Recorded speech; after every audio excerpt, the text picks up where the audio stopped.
Թեման շարունակեն քննարկել Հայլուրի տարածաշրջանային վերլուծաբան ադրբեջանագետ Արման Բադալյանի հետ։ Բարի երեկո Արման։ Բարի երեկո Ալբերտ։ Արման, սա Ալիևի 17-րդ այցն էր Նախիջևան, նա այնտեղ խոսեց կոմանդո ստորաբաժանումների, նոր զորամասերի, ինչպես նաև 300 մեգավատանոց էլեկտրակայանի եւ արևային էներգետիկայի մասին։ Ինչ էր Ալիևը ըստ քեզ փորձում վաճառել թե ներքին, թե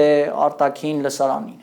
Ալբերտ Ալիևի այս այցն ու հարցազրույցը սեփական լսարանին ուժեղ եւ ինքնաբավ Ադրբեջան ցույց տալու դասական քարոզչական քայլեր էին։ Փորձեմ այդ հարցազրույցից դուրս բերել հիմնական քարոզչական թեզերը, որոնք Ադրբեջանի նախագահը ուզում էր վաճառել իր լսարանին։ Առաջինը ռազմական ուժի ցուցադրությունն է, նա հատուկ շեշտեց Նախիջևանում տեղակայված առանձին համազորային բանակի ու կոմանդո նոր ստորաբաժանումների մասին, ցույց տալով, որ Նախիջևանը լիովին զինված է եւ պատրաստ ցանկացած էսկալացիայի։ Երկրորդը էներգետիկային վերաբերող թեզն է, 300 մեգավատ ջերմաէլեկտրակայանի հիմնարկեքով եւ արևային էներգիայի նախագծով նա փորձում է Նախիջևանը ներկայացնել ոչ թե շրջափակված էսկլավ, այլ դեպի Թուրքիա եւ Իրան էլեկտրաէներգիա արտահանող հանգույց։ Ու մեզ համար ամենավտանգավոր թեզերից մեկը Ալբերտ, մեկ միասնական տարածքի հայեցակարգն է։ Ալիևը հարցազրույցում առաջ քաշեց մի վտանգավոր թեզ, թե օկուպացված Արցախն ու Նախիջևանը մեկ միասնական պատմական ու վարչական տարածք են։ Նա ընդգծեց, որ Զանգիլանից Օրդուբադ ընդամենը 42 կիլոմետր է, ըստ էության այդ թվի մեջ ներառելով նաև Սյունիքի մարզը, որ այդ ամբողջ տարածքը պետք է ղեկավարվի նույն տրամաբանությամբ։ Արման, այդ համատեքստում Ալիևը անդրադարձավ նաև մի շատ հետաքրքիր ներքին փոփոխության, նա հայտարարեց, որ Նախիջևանում ներդրվում է նախագահի հատուկ ներկայացուցչի ինստիտուտ, կառավարման նույն մոդելը Ադրբեջանը ներդրել էր նաև Արցախում օկուպացիայից հետո, արդյոք սա նշանակում է, որ Բաքուն դե ֆակտո չեզոքացնում է Նախիջևանի ինքնավարությունը, ինքնուրույնությունը։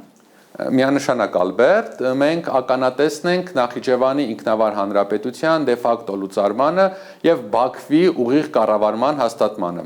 Թեև թղթի վրա այդ ինքնավարություն բառը պահպանվում է, իրականում տեղի է ունենում հետեւյալը. կլանային համակարգից անցում Բաքվի ուղիղ վերահսկողության։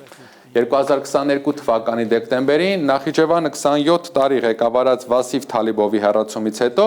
Ալիևը քայլ առ քայլ քանդում է տեղական էլիտայի ինքնուրույնությունը։ Նախագահի հատուկ ներկայացուցչի նշանակմամբ Նախիջևանը զրկվում է ինքնուրույն որոշումներ կայացնելու որևէ լծակից։ Սրանով Ալիևը Նախիջևանն ու նաև օկուպացված Արցախը դնում է կառավարման նույն ռազմատնտեսական ռելսերի վրա։ Սարվում է նրա համար, որպեսզի Սյունիքի ուղղությամբ բոլոր որոշումները, օրինակ հնարավոր ռազմական գործողությունների ժամանակ, կայացվեն Բաքվից առանց տեղական միջամտության։ Այս ամենից բացի Նախիջևանի բյուջեն, էներգետիկան, տրանսպորտն ու հողային ռեսուրսները լիովին անցնում են Ալիևի աշխատակազմի վերահսկողության տակ։ Սրանից կարող ենք ենթադրել, որ Ադրբեջանը պատրաստվում է Նախիջևանը ծառայեցնել որպես պլացդարմ իր աշխարհաքաղաքական ծրագրերի համար։ Արման Ալիևը նաև հայտարարեց, թե 2020-ի նոյեմբերի 9-ի հայտարարությամբ Ռուսաստանը չկարողացավ ապահովել միջանցքի բացումը եւ այժմ հարցը տեղափոխվել է TRIP նախագծի Վաշինգտոնի ձևաչափի դաշտ։ Այո, այստեղ մենք տեսնում ենք չափազանց կարևոր աշխարհաքաղաքական տեղաշարժ։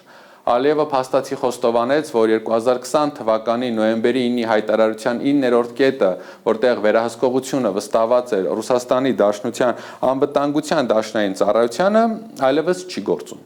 Նա բացահայտ ասաց, որ Մոսկվան չկարողացավ ապահովել դա եւ այժմ հարցը լուծվում է TRIP նախագծով ԱՄՆ հովանու ներքո, ու որ Մոսկվան դուրս է եկել խաղից։ Ալիևը եւս մեկ անգամ հաստատեց, որ Մոսկվան զրկվել է Հարավային Կովկասի տրանսպորտային ճարտարապետության մեջ գլխավոր միջնորդն ու վերահսկողը լինելու մանդատից, ինչը լուրջ հարված է այս տարածաշրջանում Ռուսաստանի դիրքերին։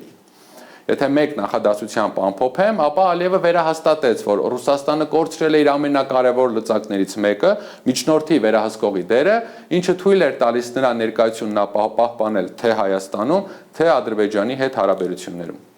Շնորհակալություն Արման, հարգելի հեռուստադիտողներ, Իլհամ Ալիևի նախիջևանյան հայտարարություններն ու դրա քարոզչական թեզերը քննարկում ենք Հայլուրի տարածաշրջանային վերլուծաբան ադրբեջանագետ Արման Բադալյանի հետ։